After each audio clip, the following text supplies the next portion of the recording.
Seja muito bem-vindo ao episódio de número 142 do podcast A Palavra do Evangelho.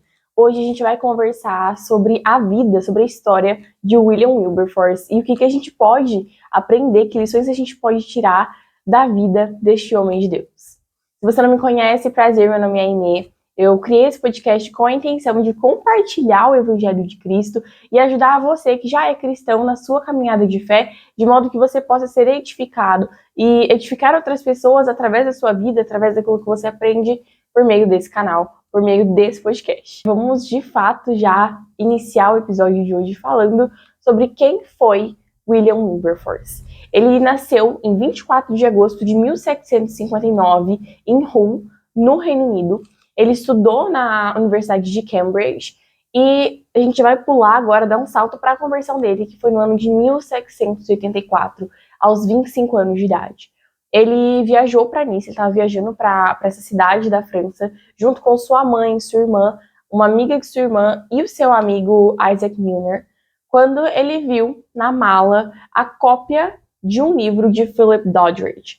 Ele viu que esse livro era pertencente ao seu amigo, ao Isaac Milner, e ele perguntou ao seu amigo sobre esse livro, tipo, o que é isso, E Milner respondeu para ele dizendo que era um dos melhores livros já escritos. Isso, imagino que deve ter despertado a curiosidade de Wilberforce, e ele e seu amigo leram esse livro juntos, e foi assim que Wilberforce encontrou o Senhor. Foi assim que ele se converteu. E antes mesmo, é importante eu dizer isso, que antes que ele se convertesse, ele fazia parte já do mundo político, digamos assim. Ele já era membro do parlamento inglês. E quando ele se converteu, ele teve essa dúvida, E agora, o que eu faço? Será que eu permaneço nessa vida pública, nessa vida de político, digamos assim? Ou será que eu me permito ir para o ministério? Será que a vontade do Senhor é para que eu esteja no ministério, na vida pastoral, digamos assim? E a partir dessa fala dele que eu vou ler para vocês, a gente vai entender qual foi a decisão que ele tomou. Abre aspas. Minha caminhada é de vida pública, meu negócio está no mundo, e é necessário que eu me misture nas assembleias dos homens ou deixe o cargo que a providência parece ter-me imposto. William, ele entende que o Senhor tinha para ele sim a vida pública. Ele entendia, ele relatava mesmo essa forte convicção, essa forte certeza de que o Senhor o havia chamado para trazer transformação ao mundo, trazer transformação na Inglaterra, no Reino Unido, que era onde ele estava situado naquele tempo. Ele cria na dignidade de todos os seres humanos. A gente vai ver, a gente vai falar mais sobre isso aqui no decorrer do episódio, mas ele defendia que todos os seres humanos deveriam ser livres. Ele defendia a liberdade, ele defendia que os pobres fossem ajudados, que houvesse mesmo justiça no mundo. E ele foi usado poderosamente por Deus como um instrumento para que pessoas fossem libertas, para que ele trouxesse, de uma forma ou de outra, a justiça do Senhor na Terra. Isso é incrível de ver na história dele. Ele cria na dignidade dos seres humanos, e isso pode ser visto na maior causa que ele abraçou durante a sua vida, que foi ele reprovar completamente a escravatura, ele reprovar o tráfico dos escravos. Ele vai lutar ferozmente, vorazmente, durante a sua vida, para que os escravos não fossem mais escravizados, para que não houvesse mais tráfico de escravos, para que isso acabasse, para que isso tivesse um fim. Eu gosto muito de uma frase que John Wesley fala a William Wilberforce na sua última carta a ele, abre aspas, se não foi Deus quem me levantou para esta causa verdadeira, a oposição de homens e diabos o deixará exausto. Mas se Deus está com você, quem poderá ser contra? Todos eles juntos são mais fortes do que Deus? Não tenha medo de fazer o bem. Continue em nome de Deus, na força do seu poder, até que a escravidão na América tenha sido definitivamente banida. Fecha aspas. É isso que John Wesley fala a Wilberforce. Ele encoraja esse homem de Deus para que ele continuasse perseverando, para que ele continuasse fazendo bem, ainda que ele tivesse inúmeros oponentes. E ele enfrentou muitas oposições durante a sua caminhada, inclusive grande parte da família real. A gente precisa se lembrar que para o Império Britânico naquele tempo, a escravidão ela era muito lucrativa. Então, a galera olhava simplesmente para o viés econômico, para o viés financeiro, e não se importavam com os escravos que estavam sendo vendidos, que estavam sendo maltratados, que estavam sendo torturados, que estavam sendo privados de liberdade. E o Wilberforce, como um cristão, como um crente em Jesus, ele defendia que os escravos fossem libertos, então ele enfrentava essas oposições. Ele sabia que a opinião dele não era a maioria. Ele sabia que a sua opinião estava indo contra aquilo que a maioria das pessoas, até políticos, acreditava. Ele sabia que a sua opinião não era politicamente correta, muitas vezes. E uma coisa muito interessante da vida de Wilberforce é que ele teve o apoio de seus amigos. Ele fazia parte de um grupo chamado Grupo de Clapham. Eu não sei se é assim que pronuncia corretamente, mas esse grupo eram pessoas ricas que se reuniam para estudar a Bíblia e para discutir reformas sociais no seu contexto. E eu trouxe aqui existiam 12 marcas, né, que norteavam esse esforço dessas pessoas, mas eu trouxe aqui 3 específicas que me chamaram muita atenção. A primeira que eu gostaria de compartilhar com vocês é a 5ª marca, que se diz: comprometa-se a lutar de forma contínua, mesmo que a luta demore décadas. Aqui a gente encontra que essa galera, esse pessoal, eles estavam realmente muito empenhados naquilo. Se o Senhor os chamou para aquilo, eles iriam lutar até o fim. A 7ª marca é: demonstre empatia com a posição do oponente, de forma que o diálogo significativo aconteça. E o último ponto que eu gostaria de compartilhar com vocês diz assim: prossiga com senso de missão e convicção de que Deus o guiará providencialmente se estiver verdadeiramente a seu serviço.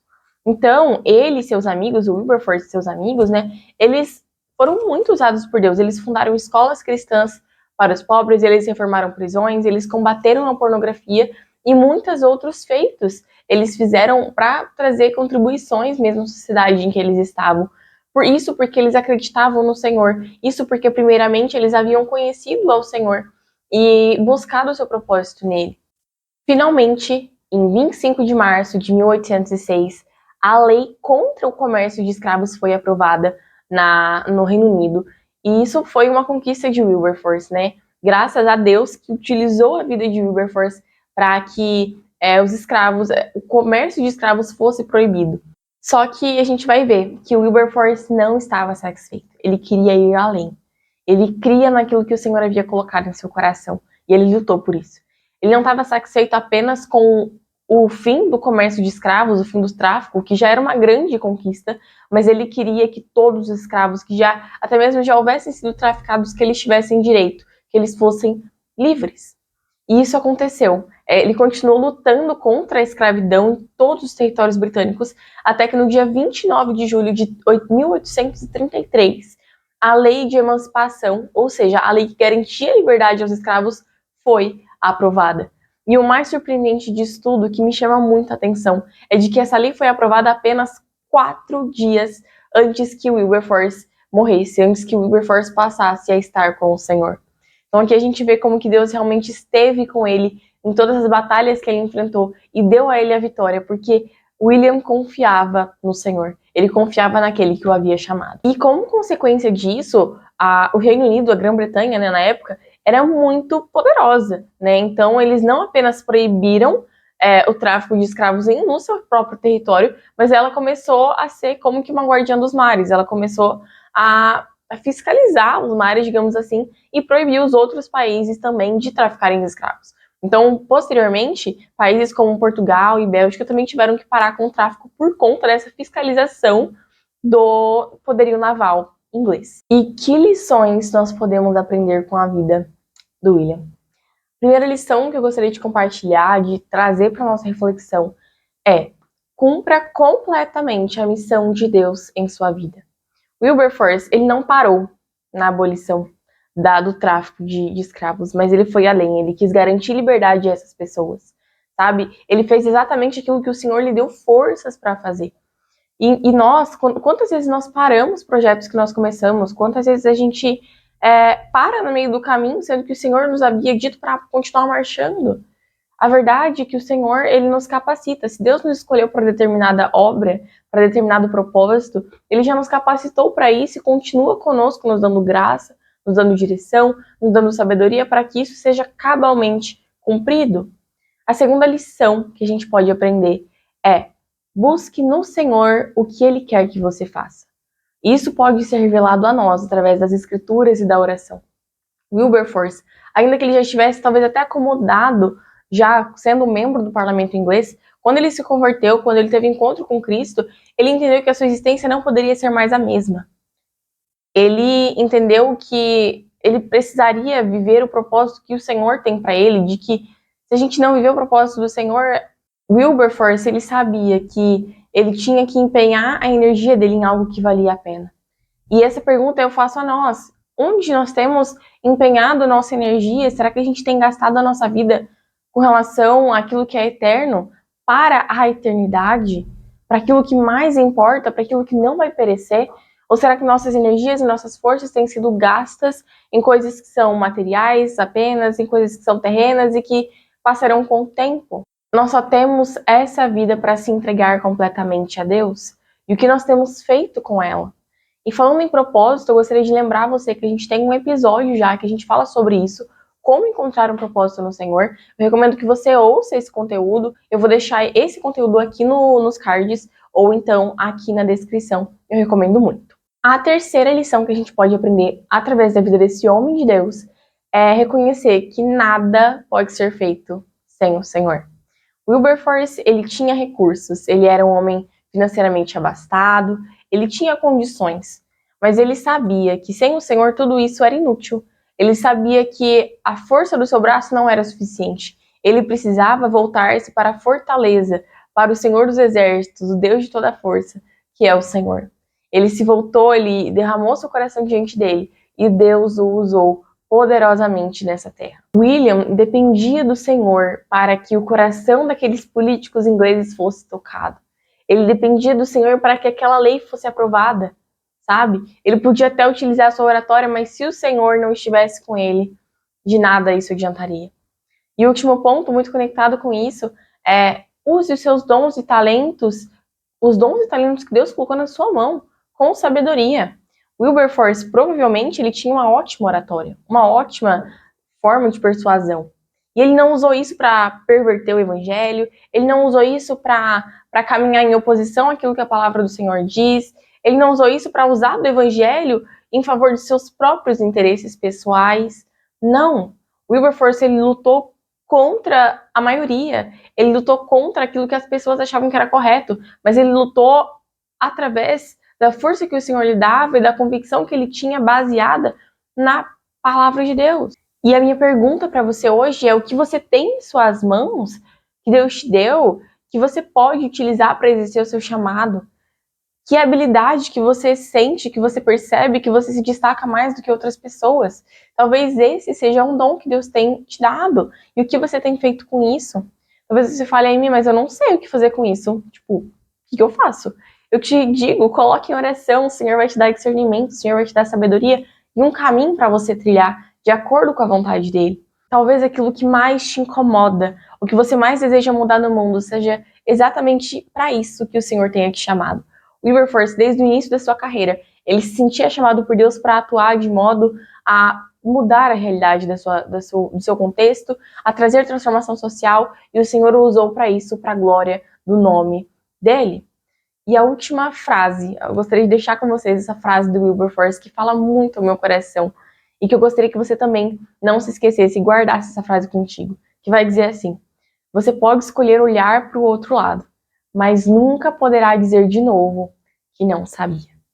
O que você tem feito com aquilo que o Senhor tem colocado nas suas mãos? O que você tem feito com o incômodo que Deus tem colocado no seu coração? Renda isso diante do Senhor e Ele te dará força, te dará graça para que você possa concluir, para que você possa fazer com êxito aquilo que Ele tem colocado em seu coração e que está de acordo com a sua palavra. Esse era o conteúdo de hoje. Se você deseja nos acompanhar de forma mais aprofundada, eu recomendo que você siga a gente no nosso Instagram. Vou deixar o link aqui na descrição também. E também a gente tem o nosso canal de transmissão, então compartilho com vocês por lá devocionais, resenhas das leituras que eu estou lendo, então eu compartilho com vocês minhas leituras atuais. Eu compartilho também os guias de estudo com relação ao estudo bíblico em Tiago que a gente está fazendo. Então, se você ficou interessado, ficou curioso, entra aqui no link da descrição. E por fim, se esse episódio abençoou a sua vida, manda para mais alguém, para que outras pessoas sejam impactadas com esse conteúdo. E eu te encontro no próximo episódio de número 143.